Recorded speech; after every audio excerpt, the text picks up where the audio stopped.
Hi hello welcome to my channel అండి. శాంతి vlogs. ఎలా ఉన్నారు? బాగున్నారా? నేను చాలా బాగున్నానండి. ఈరోజు మా ఇంట్లో దొండకాయ పాలు పోసి ఏ విధంగా ఫ్రై చేయొచ్చు అన్నది, అంటే సెమీ ఫ్రై అండి, మరీ ఫ్రై డీప్ ఫ్రై కాదు, అలాని గ్రేవీగా కాకుండా మీడియంగా ఫ్రై చేసుకుందాము. ఎందుకంటే మనకు రైస్లోకి కానీ చపాతీలకు కానీ బాగుంటుందండి. ఇప్పుడు స్టవ్ వెలిగించేసి కళాయి పెట్టుకొని ఫ్రైకి తగినంత ఆయిల్ వేసుకోవాలండి. వేసుకొని ఒక స్పూన్ జీలకర్ర వేసుకున్నాను. అలాగే 6-7 రెమ్మలు వెల్లుల్లిపాయలు ఈ విధంగా చితక్కొట్టి వేసుకోవాలండి. ఇప్పుడు ఒక ఉల్లిపాయ సన్నగా చాప్ చేసుకున్నాను, అవి, అలాగే 4 పచ్చిమిరకాయలు నిలువుగా చీలికలు చేసుకున్నానండి, అవి కూడా వేసేసేయాలి. వేసి మొత్తం ఇలా ఫ్రై చేసుకుంటూ కొద్దిగా కరివేపాకు కూడా వేసుకున్నామండి. ఇలా మొత్తం కూడా 1 నిమిషం పాటు ఆయిల్లో ఫ్రై అవ్వాలండి.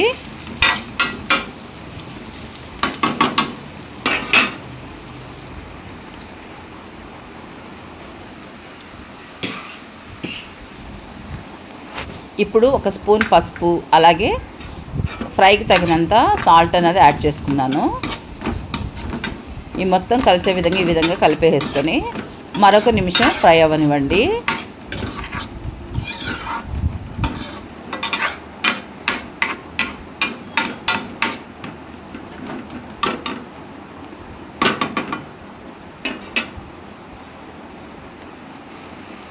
చూసారు కదండి, చక్కగా ఫ్రై అయిపోయినాయి కదా. ఉల్లిపాయ కూడా చక్కగా బ్రౌన్ కలర్లోకి వచ్చేస్తుంది. ఇప్పుడు మనం ముందుగా తరిగి పెట్టుకున్న దొండకాయ ముక్కల్ని యాడ్ చేసేసుకోవాలండి. మనకి దొండకాయ ఫ్రై త్వరగా అయిపోవాలంటే, త్వరగా మగ్గాలన్నా కూడా మనం దొండకాయలని ఈ విధంగా సన్నగా చాప్ చేసుకోవాలండి. మొత్తం కూడా ఈ విధంగా కలిసే విధంగా గరిటతో కలిపేసుకోవాలి.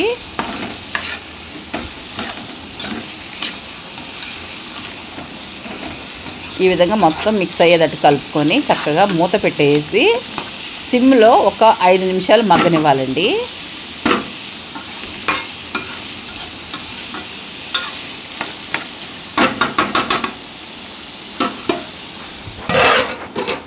ఒక 5 నిమిషాలు మగ్గనిద్దాము. 5 నిమిషాల తర్వాత దొండకాయలు ఈ విధంగా మగ్గినాయి కదండి. ఇలా మగ్గిన తర్వాత ఒక్కసారి గరిటతో ఈ విధంగా మొత్తంగా కలిపేసుకున్నాక దీంట్లో కూరకు తగినంత కారాన్ని వేసుకోవాలి.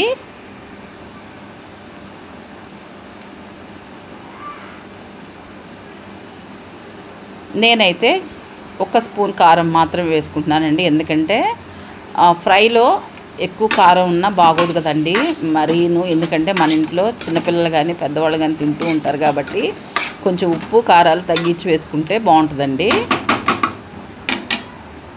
ఇలా మొత్తం కలిపేసుకొని కారం పచ్చివాసన పోయే వరకు మగ్గనివ్వాలండి. అంటే ఒక 5 నిమిషాల పాటు మగ్గనిచ్చుకున్నాము.